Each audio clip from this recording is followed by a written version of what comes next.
Hey, what's up, guys, and welcome back to another movie talk with Two Scoops. I am your humble host, Two Scoops, and today we're going to be talking about one of the latest additions to the Netflix catalog, Project Power, starring Jamie Foxx, Dominique Fishback, and Joseph Gordon-Levitt. This is going to be slightly spoiler territory. I won't give you a complete rundown of the movie, but some of the points that I want to talk about will contain mild to severe spoilers. So if you needed a spoiler warning, an official formal verbal spoiler warning, this is it. If you require an official verbal and visual spoiler warning, this is it. So let's get right into it. The basic premise of this movie is there is a new drug on the streets of New Orleans where this movie takes place named Power. And any person who takes the drug gets the abilities of a specific animal. So for example, say somebody got the powers of a leopard or something, they would be able to run really fast. That's the premise. And the power lasts for about 5 minutes. So the government is trying to figure out how to make this power last indefinitely so that they can mass produce it and get rich, which is basically the end goal for a lot of evil schemes in a lot of movies. And this movie, to me, wasn't very good. There were some things that I liked about the movie, but for the most part, I didn't like it. So before I get into any negatives, I'll say the main thing that I did enjoy about this movie is that when anybody took a pill, you got a cool zoom in of like their eye or their pupil, and based on their pupil and how it mutated, you could kind of get an idea of what the power was going to be. Oh, and by the way, when you take the drug, you get the same power every time.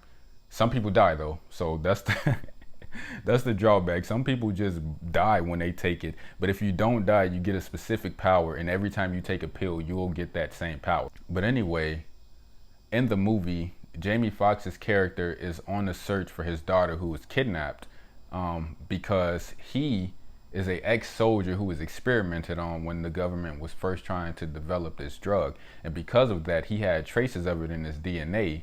And so when he had his daughter, he passed it on to her. And so she exhibited powers without having to take a drug. So she became very important to the government. So they kidnapped her and they were using her to try to figure out how to make this drug infinite. So he's looking for his daughter. And on his journey to find his daughter, he runs into another main character played by Dominique Fishback. And her name is Robin. Jamie runs into her because he's like basically scratching out names, trying to climb his way to the top, figure out who the source is so he can find his daughter. And right away when they meet is when I start having issues with this movie. There were inconsistencies with Jamie Foxx's character. Another thing that kind of threw me off with this movie is that although it looks pretty nice, the way that it was filmed, a lot of the shots were misleading to me. It felt almost like the director was throwing in shots just for the sake of doing that. And if you know anything about film, and I'm not trying to say that I'm an expert, but from my finite knowledge about film, is that everything that you show in the way that you show it is supposed to be helping to better tell the story. And there were so many shots in this movie where I couldn't figure out what the point of it was. It was like so many shots that I feel like in the director's mind, it just looked like a cool shot, but it did nothing for the story. And if anything, it kind of took you out of the story. So another thing that I did like about the movie was the chemistry between Jamie Foxx and Dominique Fishback. When they were on screen together, I could buy their relationship. It felt natural. They're both really good actors, and I have to commend Dominique. I haven't seen anything else that she's been in, but she's on my watch list now because she's a really good actor. And I say that because a lot of Netflix movies lately, to me, look nice, but substance-wise and acting-wise, it's not always there. But this girl was good, and she looks really young for her age. I mean, she's not old. She's 29, I believe. But she's playing a high school student, and she looks like a high school student. So she got good genes. I digress. But anyway, the chemistry between those characters was good. It was there. Joseph Gordon was also pretty good. I like him in other stuff. I think he played Robin, ironically, in the Dark Knight trilogy. So he was fun to watch as well. But overall, without going too deep into the story, I just feel like there was a lack in this movie. It felt like it was trying to be really big, but at the same time, the story didn't support what it was doing. In the action, it wasn't bad. It was bad. But it wasn't bad because it just looked bad. It was bad because of the way that it was filmed. It was a lot of really close up angles and shots during the action.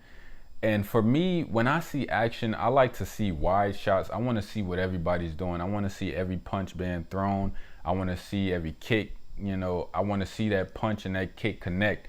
What I don't like is a bunch of quick, short shots thrown together to give the perception of fast-paced action, because it's hard to see. So many of the fight scenes in this movie, it was just hard to see what was going on. It was too close up, it was too quick, it was too noisy, and I mean noisy as far as like busyness on the screen. It was just hard to keep up. And then for it to take place in New Orleans, I feel like they didn't do New Orleans justice.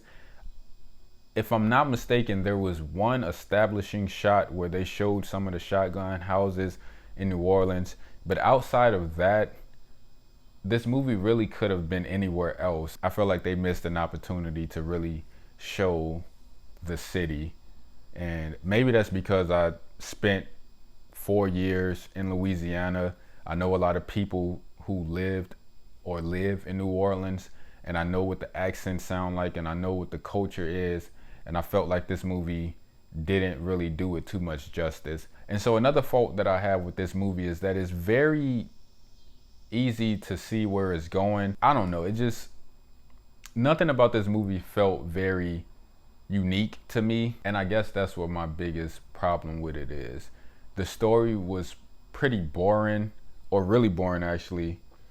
And I just feel like a lot of Netflix movies spend so much time on trying to make the movie look nice, and they neglect to tell a meaningful story. There are so many plot points in this movie that they set up that didn't pay off in the end. And one of the main ones is that the character Robin is a rapper.